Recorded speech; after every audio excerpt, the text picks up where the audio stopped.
India news కి స్వాగతం. Janasena party MLA Pantham Nanaji వ్యాఖ్యలను ఖండించిన వైసీపీ రాష్ట్ర grievance cell general secretary Naredla Veerareddy, మా పార్టీ అధినేత వైఎస్ జగన్ తో మీకు పోటీన నాతో నిలబడి గెలవమని పంతం నానాజీకి నారెడ్ల వీరారెడ్డి సవాల్ విసిరారు. నియోజకవర్గ ఎమ్మెల్యేగా ఉన్న మీరు వైసీపీ పార్టీ అధినేత మాజీ ముఖ్యమంత్రి వైఎస్ జగన్మోహన్ రెడ్డిపై సవాల్ విసిరే సామర్థ్యత నీకు ఉందా అంటూ నారెడ్ల సూటిగా ప్రశ్నించారు. సాయి కృష్ణ కుటుంబం జనసేన పార్టీ సభ్యులమంటూ సభ్యత్వాలను చూపిస్తుంటే మనోధైర్యం ఇవ్వకపోగా పరామర్శించకపోగా మీరు మాట్లాడుతున్న భాషను సమాజం గమనిస్తుందని నారెడ్ల ఘాటుగా స్పందించారు. వైఎస్ జగన్మోహన్ రెడ్డి మానవతా హృదయంతో స్పందించారని, సాయి కృష్ణ తల్లి పడుతున్న ఆవేదనకు న్యాయం జరగాలని వైసీపీ పార్టీ అధినేత స్పందించడం సమాజం చూసిందని అంటున్న నారెడ్ల వీరారెడ్డితో Sarkar India news senior journalist Peddavarapu Satyanarayana face to face. ఈరోజు మనం రాష్ట్ర YCP grievance cell general secretary Naredla Veerareddy గారితో మనం ఉండటం జరిగింది. రాష్ట్రంలో అనేక పరిణామాలు జరుగుతున్న నేపథ్యంలో సాయి కృష్ణ అదృశ్యం తర్వాత వైసీపీ నుండి వైఎస్ జగన్మోహన్ రెడ్డి గారు ఆ తల్లిని, సాయి కృష్ణ తల్లిని పరామర్శించడానికి వెళ్ళడం, పరామర్శించిన తర్వాత అనేక కార్యక్రమాలు, అనేక పరిణామాలు జరుగుతున్న నేపథ్యంలో వైఎస్ఆర్సీపీ నుండి సీనియర్ నాయకులు, రాష్ట్ర grievance general secretary Naredla Veerareddy garu ఈ సాయి కృష్ణ అదృశ్య వ్యవహారం విషయంలో ఏ విధంగా స్పందిస్తారనే విషయాన్ని అడిగి తెలుసుకునే ప్రయత్నం చేద్దాం. సార్ నమస్తే. నమస్తే సత్యనారాయణ గారు. సార్, ఇప్పుడు సాయి కృష్ణ విషయం అనేది తీవ్ర చర్చగాను, తీవ్ర దుమారంగాను రెండు రాష్ట్రాల్లో జరుగుతున్న నేపథ్యం. ఈ పరిస్థితుల్లో జగన్మోహన్ రెడ్డి గారు వెళ్ళడం, భరోసానిచ్చిన తర్వాత అనేక పరిణామాలు జరిగిన నేపథ్యం. ఈ పరిస్థితుల్లో ఈ సాయి కృష్ణ అదృశ్యం ఉదంతం విషయంలో ఒక రాష్ట్ర సీనియర్ నాయకులుగా, ఒక గ్రీవెన్స్ సెల్ జనరల్ సెక్రటరీగా మీ స్పందన ఏంటి అంటే చెప్తారు? సత్యనారాయణ గారు, సార్, ఈ రోజున కూటమి ప్రభుత్వ అరాచకాలు చాలా ఉన్నాయి. ఎందుకంటే మరి పిన్నెల్లి రామకృష్ణారెడ్డి గారికి సంబంధం లేని కేసు మీద ఏం పెట్టారో తెలుసు. అలాంటి దానికి సరే అది వేరు, కేసు పెట్టారు, జైలు పంపించారు, తీసుకురావడం అనేది వేరు. ఇది రామకృష్ణ గారు, సాయి కృష్ణ గారిది ఎంత దారుణం అంటే, అతను పోలీసులు తీసుకెళ్ళి 40 రోజులు అయినా కూడా అతను ఆచూకీ చెప్పడానికి కానీ, లేకపోతే అతను ఎక్కడున్నాడని ఇంటింటికి ఎంతోమంది దగ్గరకు తల్లి తిరిగినా, మనోధైర్యంతో తిరిగినా కూడా ఆమెకు ఏ విధమైన క్లూ దొరకకపోగా ఆమెను ఒక పిచ్చిదాని దాకా ఈ కూటమి ప్రభుత్వం ప్రజలు, ఈ కూటమి ప్రభుత్వం నాయకులు చూశారు. అది మా నాయకుడు, రాష్ట్ర మాజీ ముఖ్యమంత్రి జగన్మోహన్ రెడ్డి గారు తెలుసుకొని ఆమె ఇంటికి వెళ్ళి పరామర్శించి, అమ్మా నీకు మేము ఉన్నాం, వైఎస్ఆర్ కాంగ్రెస్ పార్టీ తరఫున నీకు ఏం కావాలన్నా మేము చేస్తాం, నీ కుమారుడు ఎక్కడున్నా మేము దాని మీద క్వశ్చన్ చేస్తాం, తెప్పిస్తాం అని చెప్పి ఈయనకు ఆమెకు భరోసా ఇచ్చాక జగన్మోహన్ రెడ్డి గారు వెళ్ళి ఆమెను కలిసేంతవరకు 40 రోజులు అయినా కూడా ఆ చనిపోయిన సాయి కృష్ణ దాని గురించి ఏ విధమైన సమాచారం కానీ, మాటలు కానీ ఏమీ లేదు. ఆమె హైకోర్టులో కాన్ఫిడెన్స్ పిటిషన్ వేసినా కూడా దానికి మరి వాళ్ళు ఆధారపడమని చెప్పినా కూడా ఇంతవరకు రేపు 29వ తారీఖు మేము ఆధారపడమని చెప్పారు తప్ప ఇంతవరకు ఏ విధమైన అసలు ఉంటే ఒక మనిషి కనీసం బూడిద కూడా లేకుండా చేశారు. ఆ తల్లి నా బూడిదైనా నాకు ఇచ్చా, నేను కృష్ణానందలో కలుపుకున్నా ఏడ్చినా కూడా ఆమెకు ఏ న్యాయం జరగలేదు.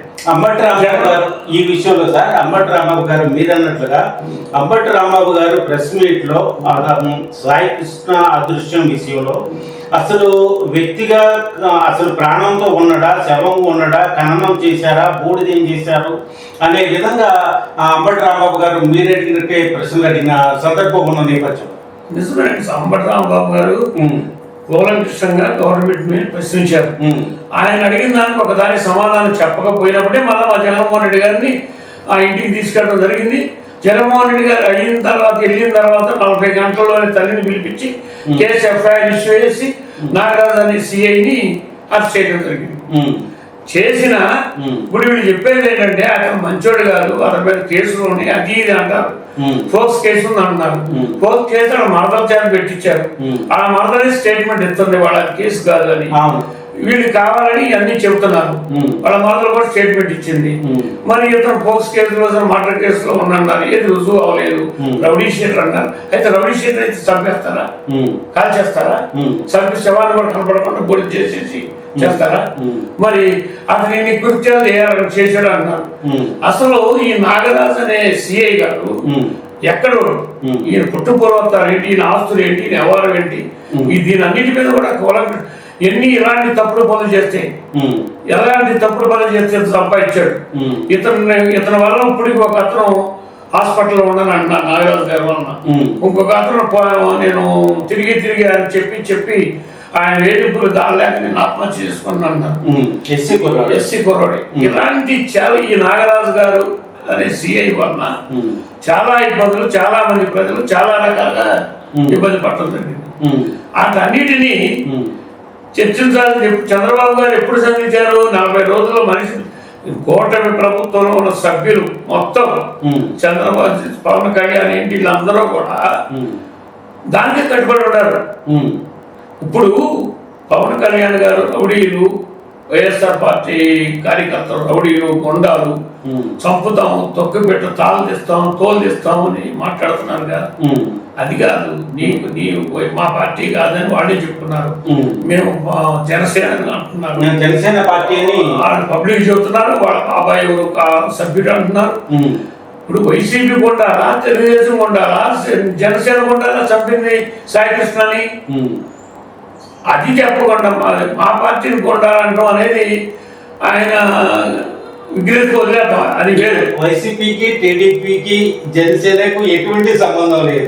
ఇది ఒక చట్టపరంగా ఒక పోలీస్ కేసుగా ఇది స్టేషన్ లో జరిగిన సంఘటన అంటున్నారు జనం. ఇప్పుడు ఇది మీరే పోలీసులతో ఇప్పుడు చంద్రబాబు నాయుడు గారు కూడా ఏం చేశాడు? ఆ తల్లిని పిలిపించి నేను న్యాయం చేస్తానమ్మా అది ఇది అని చెప్పి చేశాడు. కనీసం పవన్ కళ్యాణ్ కులాస్తుడుగా కానీ లేదు జనసేన పార్టీ తరఫున కానీ అసలు నాకు అనుమానం ఏంటంటే పవన్ కళ్యాణ్ వస్తున్న నిర్మాణం ఉందేమని అనుకున్నాము మనం. ఎందుకంటారేమో లేకపోతే ఈయన కూడా చంద్రబాబు నాయుడు గారు మళ్ళీ ఈయన కూడా ఈ పరామర్శించాడు కదా, పరామర్శం చేసి మరి నీకేం పర్లేదమ్మా దోషం శిక్షిద్దాం అన్నాడు కదా. మీరు పవన్ కళ్యాణ్ గారి మీద ఒక దారుణమైన ఆరోపణ అనే విధంగా మాట్లాడారు. ఎట్లంటే సార్, పవన్ కళ్యాణ్ గారు వెళ్ళి ఆ తల్లి ఆ పార్టీ సభ్యులు కాబట్టి, ఆ పార్టీ సభ్యత్వం ఉంది కాబట్టి వాళ్ళ పవన్ కళ్యాణ్ గారు వెళ్ళి పరామర్శించడంలో న్యాయం అనే విషయాన్ని మీరు మాట్లాడుతున్నారు. ఆ సందర్భంలో ఈ మాట మాట్లాడుతున్నారు. అయితే పవన్ కళ్యాణ్ గారు వర్షన్ ఏంటంటే, ఒక రౌడీ షీటర్ కి, ఒక క్రిమినల్ కి మేము ఏ విధంగా ఇచ్చేస్తాం, అసలు కులాన్ని ఆపాదించడం ఏంటి, మేము ఏ విధంగా అతన్ని పరామర్శించడానికి ఏ విధమైన అర్హతలు ఉన్నాయి అనే విధంగా పవన్ కళ్యాణ్ సార్ మీ నిజాయితీని మేము ఒప్పుకుంటున్నాం.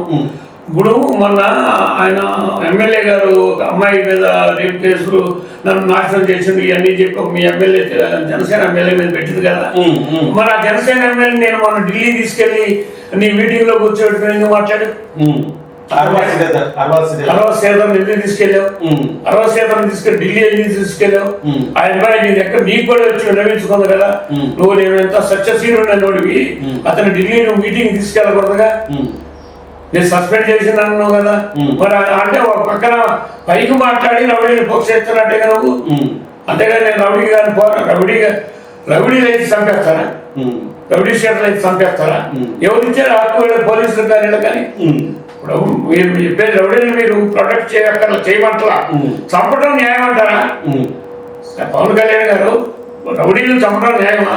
వాళ్ళు చేసిన తప్పును శిక్షించి, తప్పుకు శిక్ష వేసి, వాళ్ళు చేయాల్సిన ట్రీట్మెంట్ చేసి, వాళ్ళ కౌన్సిలింగ్ ఇచ్చి, మానవ లోకంలో మానవత్వంతో బతకాలని చెప్పి మనం కౌన్సిలింగ్ ఇవ్వాలి తప్ప, వాడు తప్పు చేసిండు రౌడీ షీటరు వాడు చంపేందుకు ఎవరు ఇచ్చారు? పోలీసులకు ఇచ్చారా? కోర్టే చంపదు కదండి. 14 ఏళ్ళు ఎవరు చేస్తుంది, కారాగార శిక్ష అంటుంది. మరణ శిక్ష వేసిన దానికి కూడా తర్వాత కూడా ప్రాణభిక్ష పెడుతున్నారు. అలాంటి రాజ్యాంగం ఉన్న మన దేశంలో చంపడం ఏంటండి? చంపి మాయం చేయడం కాదు, కనీసం శవాన్ని కూడా చూపించకుండా బూడిద కూడా తల్లి బూడిద ఇచ్చడానికి కృష్ణానదిలో కలుపుకుంటే బోర్డులు కూడా ఇవ్వకుండా ఇంత కాంట్రాక్ట్ చేసుకుంటా బోర్డు ఇవ్వండి అంటున్నారు అని తల్లి అంటుంటే అది కనీసం అది కూడా ఇవ్వకుండా ఉంటే ఇంకా నేను రౌడీని ప్రోత్సహించుకుంటే 60% ఎందుకు ఢిల్లీ తీసుకెళ్ళావు 60% ఎందుకు పక్కన కూర్చొని ఢిల్లీలో మాట్లాడావు ఎందుకు మాట్లాడావు అంటే నువ్వు పైకి చెప్పేదా నువ్వు పోషించట్లేదు మాట మాట్లాడితే వైఎస్ఆర్ గోండాలు ఏం చేశారు ప్రభుత్వం నీది ఇవాళ ప్రభుత్వం నీది కూటమి ప్రభుత్వం నీది నువ్వు డిప్యూటీ సీఎం తప్పు చేస్తే మా పార్టీ కూడా తప్పు చేసిన శిక్షించే అధికారం నీకు ఉంది నాకు శిక్షించు దాని కారణం మేము అనట్లేదు మేము చేసినా మా నాయకులు ఎవరు తప్పు చేస్తే శిక్షించండి దాన్ని మేము కట్టుబడే ఉన్నాం తప్పు చేయకుండా మీరు శిక్షిస్తున్నారు పిన్నెల్లి రామకృష్ణారెడ్డి గారికి సంబంధం లేని కేసులో తెలుగుదేశం వాడు కొట్టుకుంటే తెలుగుదేశం వాడు చెప్తే ఆయన తీసుకెళ్ళి ఆలోచించారు ఏమిటో వచ్చింది రౌడీలు మేమా మీరా రాజ్యాంగాన్ని అడ్డం పెట్టుకొని పోలీస్ డిపార్ట్మెంట్ అడ్డం పెట్టుకొని చేసేది మీ కూటమి ప్రభుత్వం మేమా అది ఇంకా మీ పార్టీ నాయకులు వాళ్ళ సోషల్ మీడియాలో మాట్లాడుతున్నారు ఏం మాట్లాడుతున్నారండి అది కూడా కరెక్ట్ కాదు పంతం నానాజీ గారు తర్వాత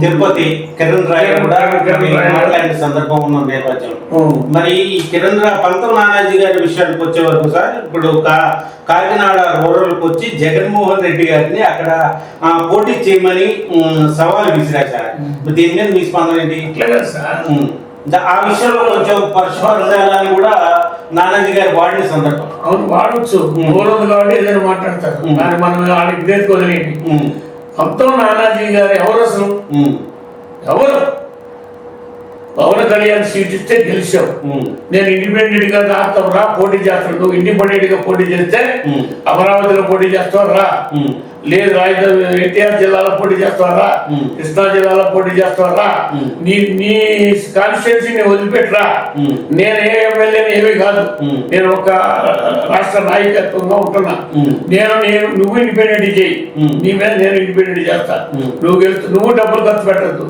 నేను కారు లేకుండా కాలు నడకన కాన్స్టిట్యున్సీ తిరుగుతా మన ఇద్దరం పోటీ చేద్దాం గెలుస్తూ చూస్తారా నీ సంగతి నా సంగతి నానాజీ గారికి నరెట్ల వీరారెడ్డి గారు అంతే నువ్వు కార్యకర్త నేను కార్యకర్త మన ఇద్దరు చూసుకుందాం ఎమ్మెల్యే ఆయన ముఖ్యమంత్రి ఎవరైనా సవాల్ చేస్తే మీరు పవన్ కళ్యాణ్ గారిని సవాల్ చేయమను లేదు చంద్రబాబు గారిని ఆయన సవాల్ చేయమను జగన్మోహన్ రెడ్డి గారు వాళ్ళు ఆ లెవెల్లో వాళ్ళు చూసుకుంటారు ఆఫ్టర్ నువ్వు ఎమ్మెల్యే ఎవరు భిక్ష పెడితే వచ్చిన ఎమ్మెల్యే నువ్వు ఇవాళ నేనేదో ఇండిపెండెంట్ గా పోటీ చేస్తాను మన ఇండిపెండెంట్ గా పోటీ చెప్పారుగా జనసేన తరఫున ఎందుకు పోటీ చేసాం మన ఇండిపెండెంట్ గా పోటీ చేస్తున్నాం ఒకటి మేము ఒప్పుకున్నాడు రైట్ ఇప్పుడు ఇండిపెండెంట్ గా పోటీ చేస్తున్నాడు మా నాయకుడు అక్కర్లేదు నువ్వు ఎక్కడో చెప్పు కాన్స్టిట్యున్సీ నువ్వు 2 కాన్స్టిట్యున్సీలు చెప్పు నేను 2 కాన్స్టిట్యున్సీలు చెప్తా 4 కాన్స్టిట్యున్సీలు అక్కడ పెడదాం ఓ లాట్ వేపిద్దాం ఏ కాన్స్టిట్యున్సీ అయితే ఆ కాన్స్టిట్యూన్సీ నువ్వు ఇండిపెండెంట్ నేను ఇండిపెండెంట్ పోటీ చేద్దాం ఎన్టీఆర్ జిల్లాలో పోటీ ఎన్ని జిల్లాలో కాదు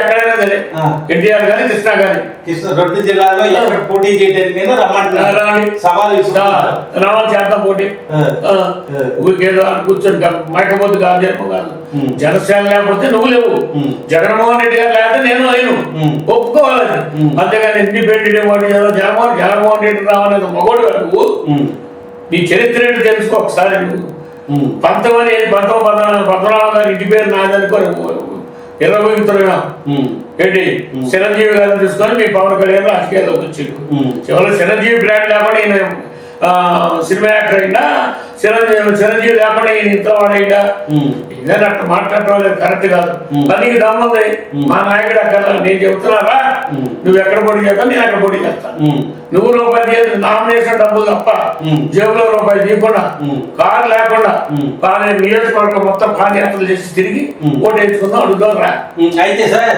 ఇప్పుడు పంతం నానాజీ గారి మీద నరెట్ల వీరారెడ్డి గారు ఎక్కడైనా పోటీ చేద్దాం రమ్మని చెప్పి సవాల్ ఇస్తారు ఇది ఓకే అయితే సార్ ఈ రోజే పవన్ కళ్యాణ్ గారు పంతం నానాజీ గారు మాట్లాడిన ప్రతి మాట కూడా సమర్థించడం జరిగింది నేపథ్యం మరి దీని విషయంలో మీ స్పందన నీకు ఇక్కడ అర్థమైంది కదా ఒకటి ఆయన ఎవడు పొగిడితే ఆడు మంచోడు జగన్మోహన్ రెడ్డి ఎవడు తిడితే ఆడు మంచోడు ఇప్పుడు పవన్ కళ్యాణ్ పొగడాలి, జగన్మోహన్ రెడ్డి తిట్టాలి, అదే చేయండి తప్ప అసలు ఈయనకు ఒక యాక్షన్ ఒక ప్లాన్ ఉందా?